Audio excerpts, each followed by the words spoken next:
One day, in the quiet countryside of Scotland, a young boy was playing near a swamp when he suddenly lost his footing and fell into the thick, muddy water.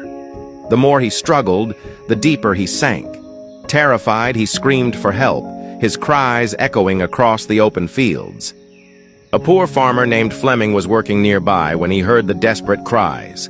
Without a second thought, he dropped his tools and ran toward the sound. As he reached the edge of the swamp, he saw the child flailing, barely able to keep his head above the water.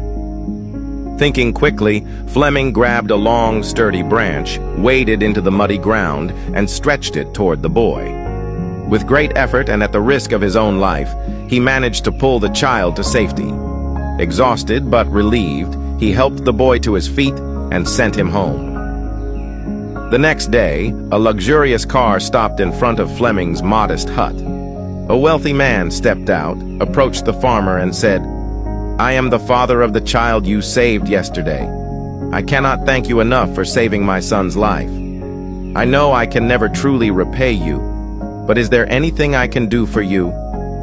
The farmer, touched by the man's gratitude, replied, "I appreciate your kindness, but I cannot accept money for something I did out of humanity."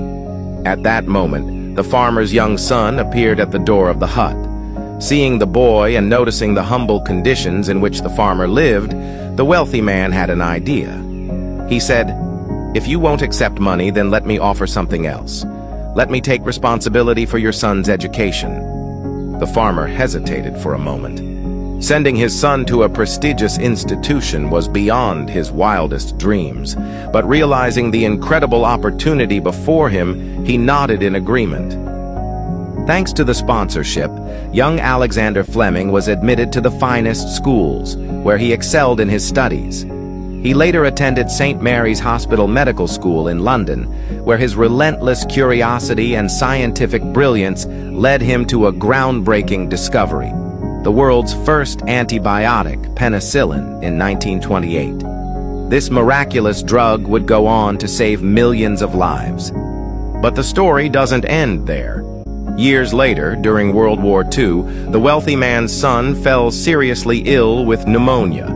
His condition was critical, and his survival seemed uncertain. He was treated with penicillin, the very drug discovered by none other than Sir Alexander Fleming. That wealthy man's son was none other than Winston Churchill, who later became the Prime Minister of Britain twice. This story is a powerful reminder that kindness has a way of coming full circle. A selfless